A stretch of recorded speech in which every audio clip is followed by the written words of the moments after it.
characteristics, torque and slip characteristics and torque speed characteristics.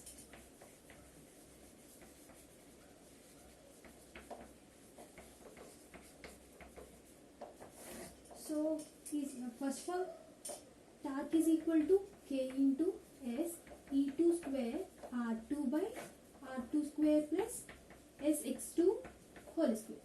So this is the torque equation.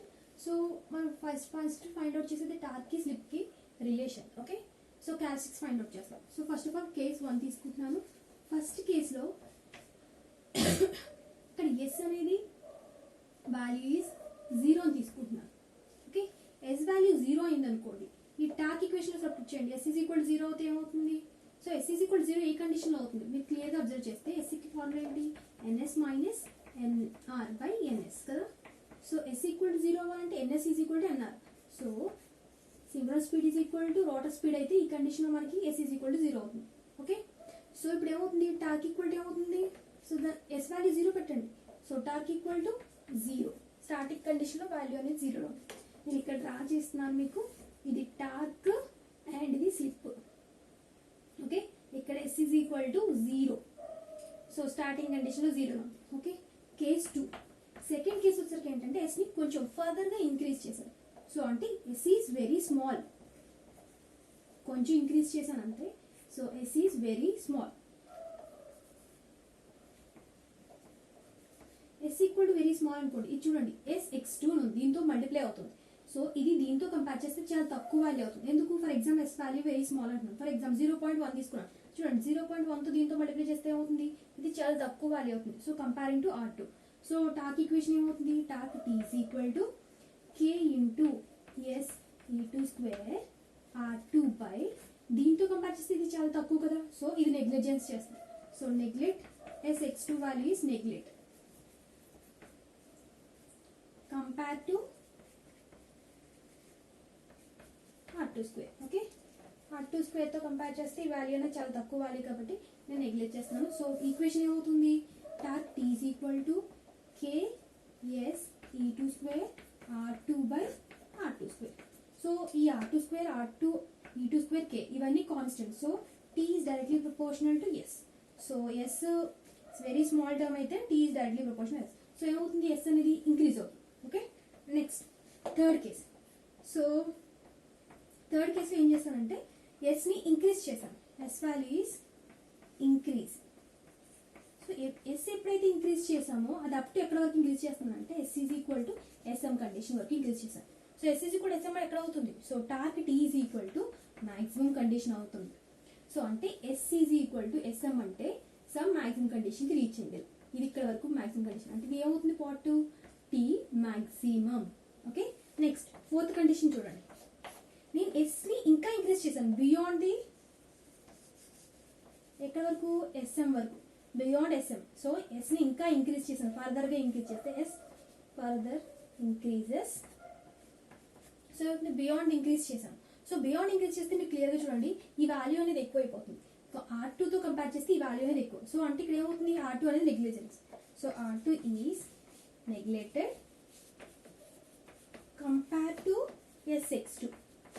Okay, so ఎప్పుడైతే value అనేది comparing to negligence చేసామో so torque T is equal, ఇక్కడ చూడండి ఇక్కడ ఈ వాల్యూతో ఇది negligence. So ఇది consider చేసుకున్నాం. సో ఏమవుతుంది? K S E2 square R2 by SX2 whole square. మనం క్లియర్గా అబ్జర్వ్ చేస్తే K constant, E2 constant, R2 constant, X2 constant. So ఏమవుతుంది? T is equal to S by S square. That means 1 by S. So that means torque is directly inversely proportional to 1 by S. So అంటే ఏమవుతుంది? ఫర్దర్గా మనం increase చేస్తే torque is inversely proportional to 1 by S. So ఏమవుతుంది? ఇది decrease అయ్యి. Okay, next condition ఏంటంటే ఇప్పుడు వరకు S is equal to small, very small, increases, beyond increases తీసుకున్నాం. సో కరెస్పాండింగ్ ఏంటంటే S is equal to 1. So మీరు క్లియర్ అబ్జర్వ్ చేస్తే S ఈజ్ ఈక్వల్ టు 1 ఎక్కడ అవుతుంది? N is equal to NR condition కదా. NS is equal to NR equal to. So ఆ కండిషన్లో మనకి ఏమవుతుంది? S ఈజ్ ఈక్వల్ టు 1 అవుతుంది. Oh sorry guys, NR is equal to 0 అంటే ఎన్ఆర్ ఈక్వల్ టు 0 చూడండి క్లియర్గా, S is equal to NS minus NR by NS. So మనకి క్లియర్గా అబ్జర్వ్ చేస్తే ఎన్ఆర్ వాల్యూ అనేది 0 అయింది అనుకోండి, so S is equal to ఏమవుతుంది 1 అవుతుంది.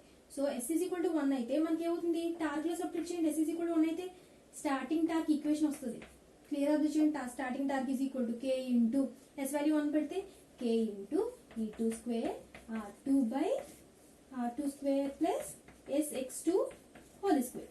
సో మనం క్లియర్గా అబ్జర్వ్ చేస్తే S is equal to 1 apply చేస్తే ఏమొస్తుంది, స్టార్టింగ్ టార్క్. సో అంటే ఈ పాయింట్ వరకు వస్తుంది. సో ఈ point is T starting. This is the torque slip characteristics.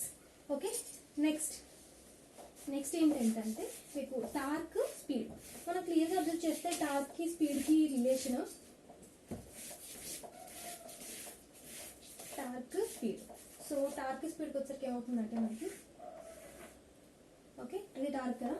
So ఇక్కడ ఏమవుతుంది జనరల్గా S is equal to 0, so S is equal to 1. Okay, static కండిషన్లో జనరల్గా ఇక్కడ S is equal to 0, S is equal to 1 condition తీసుకుని solution చేస్తున్నాం. So NR is equal to 0 అవుతుంది ఇక్కడ. సో ఎన్ఆర్ ఈక్వల్ టు 0 అయితేనే కదా మనకి ఎస్ ఈక్వల్ టు 0 ఉంది. సో స్టార్టింగ్లో 0 కండిషన్లో ఉంది, ఫర్దర్గా మనం ఇంక్రీజ్ చేసుకుంటూ వచ్చాము. So S is equal to మనకి సమ్ మ్యాక్సిమం కండిషన్ ఎపీరియన్స్ అవుతుంది. సో ఫర్దర్గా మళ్ళీ వచ్చేసరికి మనకి ఇక్కడ ఏమవుతుంది, S is equal to starting condition వస్తుంది. Sorry, torque is equal to T starting వస్తుంది. Okay, so this is NR is equal to N. So ఇక్కడ వచ్చరికి N is equal to NR అవుతుంది. So N is equal to NR condition కదా S is equal to 0 అవుతుంది. So S is equal to 0 అయితే మనకి ఏమవుతుంది,